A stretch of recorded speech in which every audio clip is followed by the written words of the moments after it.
Hey, my friend, have you ever wondered what does a spiritual attack actually look like? Because suddenly your home feels heavy. You're snapping at your kids, walking on eggshells with your spouse, and feeling completely overwhelmed by stress. Ugh, this can feel so very frustrating, and perhaps you want to know if you're just failing as a mom or the adversary is actively targeting you and your family. Well, my friend, you are in the right place. And by the end of today's episode, you will know the warning signs of a spiritual attack, how to run a HALT vulnerability scan, and how to protect your home's spiritual temperature. Stay tuned. Ordinary women, extraordinary faith. When God calls, we say yes. Hello and welcome to the Arise Women of God podcast. I'm your host, Tamara K. Anderson, and joining me today is the amazing Wendy Christensen. Wendy is a licensed clinical social worker with over 30 years of experience, and she is here to help us spot the hidden signs of spiritual warfare in our homes. But first, let's begin by Wendy explaining the single biggest sign a spiritual attack is happening in your home. A spiritual attack can look like many different things, but I would say the number one thing I see is you do not feel like yourself. And that's what I hear people tell me, and that's how they describe it. I don't feel like I'm myself. I feel different than I normally feel. When somebody says that, then that's always a key. Something's going on and they're probably being attacked. Am I off? Am I misdirected? This isn't how I normally respond. This isn't how I normally react or act. You're probably being attacked. So that's the first thing overall. You might find yourself constantly bickering, walking on eggshells, snapping maybe at your husband and your kids a lot, missing the reality that the true enemy it's not really your family members. It's actually Satan working on you, and that's causing you to be angry and mad at your family members. In fact, I had this recently on a couple of days ago where my daughter and I were arguing over clothes, and we never argue. We actually have a great relationship and we get along really well. But she had had some stresses that had been bothering her for the last couple of days, and I had been trying to help her and work with her. And so I was asking her some questions, and she started getting mad at me. And I thought, she doesn't get mad. She never gets mad at me. Like, this doesn't normally happen. And then I was starting to get angry and frustrated with her because of the way she was acting, and I didn't want to have anything to do with her. In fact, I was like, I got to go for a walk. So I left and went for a walk, and I thought, what is going on? This is not typically like us. And then as I went on my walk and started breathing and getting a little bit of those good endorphins going, I started realizing, Satan's attacking both of us. And so when I got back home, I was able to have a conversation with her, and I'm like, okay, Satan's working hard on both you and I.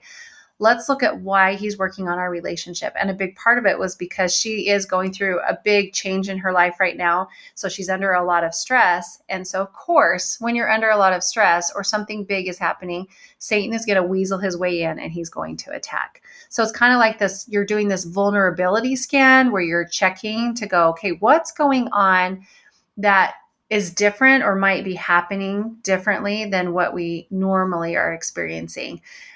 Scanning for predictable times when your guard might be down. Realize that that's another time that he's going to attack. So something that's helpful in those moments is to initiate something called a HALT acronym. So the word is HALT, HALT. Am I hungry? Am I angry? Am I feeling lonely? Or am I feeling tired? So when you or someone in your family is hitting that HALT threshold, it isn't just a physical low point. It can be a predictable window for where spiritual attacks can come in and be sudden, irrational, and cause a blow up.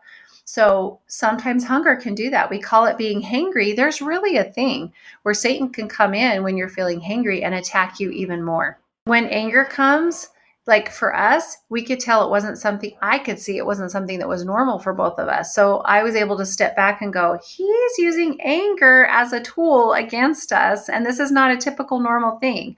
Look at that. Loneliness. Did you know that loneliness is the number one problem we deal with, not only in the United States, but in the world? It's a world epidemic now, where Satan will come in and he'll use that as a trigger for you or for your family members, or especially tiredness. If we're tired, everything is going to kick in and it's going to be twice as bad as it normally is. That's why new moms are attacked so much. They don't get a lot of sleep. And so Satan's going to come in there and he's going to cause them to feel more anger, more shut down as a horrible, like I'm a horrible, awful person or mom, or get really angry at the people around them. So look at those, kind of do a vulnerability scan and look around and apply, okay, is there something going on that's halting me from moving forward and stopping me? That halt scan is such a powerful tool. So often, when we are tired or overwhelmed doing good things, our guard drops and we get pulled into unnecessary conflict. This reminds me of a powerful story in Nehemiah 6 1 through 4. While Nehemiah was actively building the protective walls of the city of Jerusalem, his enemies realized they couldn't breach the wall by force. Instead, they sent him repeated messages begging him to stop working and come down to meet them in a nearby plain. Nehemiah recognized the trap and sent back this declaration: I am doing a great work, so that I cannot come down. Why should the work cease whilst I leave it and come down to you? A spiritual attack, my friends, doesn't look like a direct assault on your faith. It looks like a highly appealing, maybe an exhausting distraction designed to pull you or me away from what matters most: God, our connection to Him, and our families.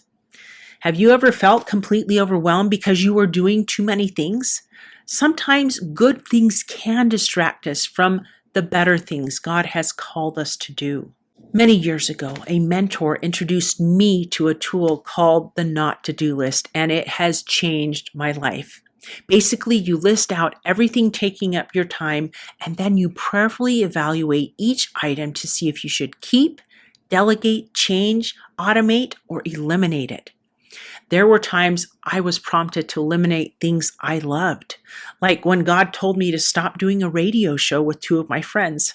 I actually cried. But the key is recognizing that when we are too busy, we leave ourselves open to those halt low points where the adversary strikes. So, what other subtle tricks does the adversary use during an attack? Let's head back to Wendy as she exposes emotional triggers. He can also use mimicry of trauma triggers, which these are when spiritual attacks often masquerade as old emotional or psychological trauma triggers. The difference is a normal emotional trigger usually has a clear logical link to a past wound. Well, I remember in seventh grade, I had this major trauma. We moved and I had to start all over with a whole new friend group. It was really, really difficult. Whereas an emotional trigger that comes out of the blue that doesn't make sense is from Satan. That just basically is from Satan, where he's just like, hey, I'm just going to come in and I can tell that they're feeling overwhelmed. And so I'm just going to attack when they're weak. A spiritual attack often feels like that sudden, unprompted drop in the room's temperature, almost that spiritual temperature that's been going on, and leaves everyone feeling instantly paranoid or defensive for no logical reason. Like my daughter and I going, what is going on? We don't normally fight like this. There was a little bit of a clear logical, like she's going through some stressful times and moments, but we really couldn't link it to anything else specifically. So that's kind of an example of looking around and going, is there even anything to link this to, or is this just coming clear out of the blue? And then lastly, the illusion of permanence. A classic psychological symptom of an attack is a sudden onset of cognitive myopia, where the enemy makes a temporary problem, like a bad grade or a really rough week, feel completely permanent, convincing that mom or that child that it's always going to be this way and it's never going to change. He's wiping out hope. And Christ is all about hope. But Satan will come and that adversary will wipe out hope completely. So if you're feeling completely overwhelmed, disparaging, this is never going to change, that's an illusion of permanence. It's always going to be this way. That's what the adversary wants you to believe. That is so not true.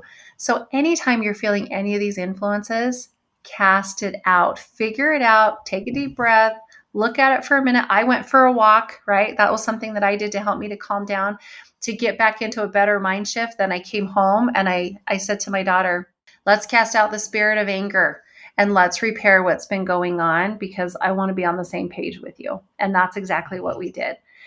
Oh, my dear sister, when you feel the room temperature drop or when the enemy whispers that your hard season is permanent, remember who you are and whose you are.